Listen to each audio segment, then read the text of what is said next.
मुख्यमंत्री माझी लाडकी बहीण योजनेसाठी पात्र ठरलेल्या महिलांच्या खात्यामध्ये जुलै आणि ऑगस्ट असे 2 महिन्यांचे 3,000 रुपये ट्रान्सफर केले जाणार आहेत।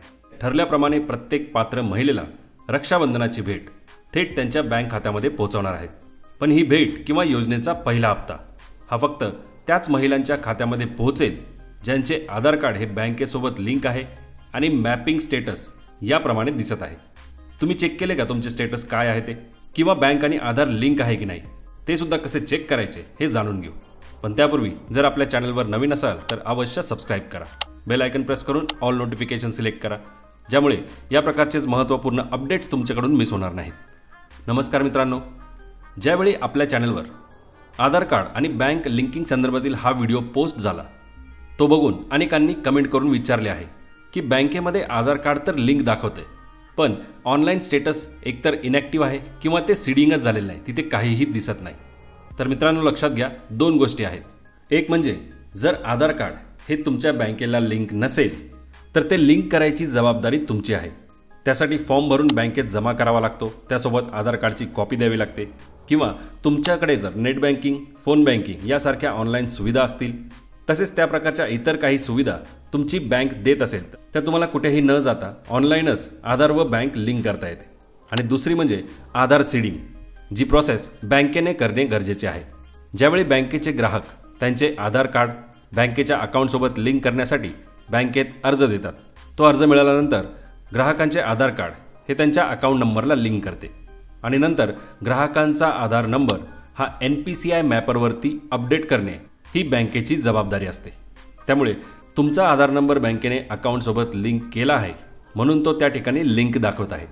पण जेव्हा तुम्ही NPCIच्या वेबसाईटवर चेक करता तेव्हा मॅपिंग स्टेटस एकतर इनॅक्टिव्ह दिसते किंवा त्या ठिकाणी काहीच दिसत नाही। तर याचा अर्थ आहे की आधार कार्ड आणि बँक अकाउंट लिंक झाले आहे पण ते बँकेने NPCI मॅपरमध्ये अपडेट केलेले नाही। या ठिकाणी बँकेची जबाबदारी बनते की तो आधार क्रमांक हा NPCI मॅपरमध्ये अपडेट करणे। तर बघूया की NPCIच्या वेबसाईटवर मॅपिंग स्टेटस कसे चेक करायचे, सोबत कोणते बँक खाते आधार कार्ड सोबत मॅप आहे किंवा ते सीड झालेले आहे। यासाठी गुगलमध्ये NPCI असे टाईप करून सर्च करा, आलेल्या या पहिल्या वेबसाईटवरच क्लिक करा। आता इथे कन्झ्युमर या ऑप्शनवर क्लिक करायचे आहे, त्यामध्ये भारत आधार सीडिंग एनेबलर बेस या ऑप्शनवर क्लिक करा। यानंतर पुढे स्क्रीनवर रिक्वेस्ट फॉर आधार सीडिंग असे हेडिंग तुम्हाला दिसेल, त्याच्या बाजूला एक डाऊन ॲरो म्हणजेच एक बाणासारखे चिन्ह दिसेल, त्यावर क्लिक करा, ज्यामुळे खाली 4 ऑप्शन्स येतील। त्यापैकी तिसरा ऑप्शन गेट आधार मॅप्ड स्टेटस यावर क्लिक करायचे आहे। आता आलेल्या स्क्रीनवर इथे पहिले तुमचा 12 अंकी आधार नंबर टाईप करा, त्याखाली दिलेला हा कॅप्चा कोड आहे तसा एंटर करा आणि चेक स्टेटस हे बटन क्लिक करा। पण लक्षात ठेवा, आधार मॅपिंग स्टेटस चेक करण्यासाठी तुमचे आधार कार्ड आणि तुमचा मोबाईल नंबर हा लिंक असणे गरजेचे आहे, कारण OTPद्वारे व्हेरीफाय झाल्यानंतरच ते मॅपिंग स्टेटस दाखवले जाते। तुमचा आधार कार्ड आणि मोबाईल नंबर लिंक असेल तर चेक स्टेटस बटन क्लिक केल्यानंतर तुमच्या आधारसोबत लिंक असलेल्या मोबाईल नंबरवर एक OTP मिळेल, तो या स्क्रीनवर टाईप करा आणि सबमिट बटन क्लिक करा। लगेच मोबाईलवर तुमच्या आधार कार्डचे मॅपिंग स्टेटस दाखवले जाईल, वरती आधार नंबर दिसेल आणि त्याखाली जर mapping status enable for DBT असे असेल तरच तुमच्या आधारसोबत लिंक असलेल्या बँक खात्यावर सरकारकडून पाठवले जाणारे हे 3,000 रुपये आणि त्यानंतरचे दर महिन्याला येणारे 1,500 रुपये तुम्हाला मिळतील। तुम्हाला कल्पना असेलच की सरकारने DBT मार्फत पैसे पाठवले जाणार असे सांगितले होते, तर इथे मॅपिंग स्टेटस हे एनेबल फॉर DBT असे दिसले पाहिजे। इथे जर स्टेटस इनॅक्टिव्ह असेल तर कदाचित पैसे येणार नाही, काहीही अपडेटेड नसेल तरीही पैसे येण्याची शक्यता नाही, कारण आधार बँक अकाउंटला लिंक आहे पण मॅपिंग चालू नसल्याने पैसे येण्यासाठी अडचणी येऊ शकतात।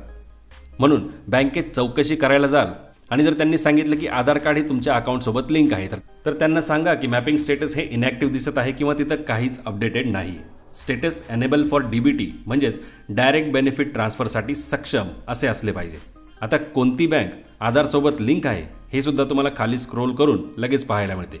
जसे या आधारसोबत India post payment bank link आहे आणि मॅपिंग स्टेटस DBT साठी एनेबल आहे, म्हणजेच सरकार ज्यावेळेस आधार नंबरवर पैसे पाठवेल ते थेट या बँकेमध्ये येतील। तेव्हा लगेच चेक करा तुमचे मॅपिंग स्टेटस काय आहे आणि ते अपडेटेड नसेल तर लगेच करून घ्या। धन्यवाद। जय हिंद, जय महाराष्ट्र।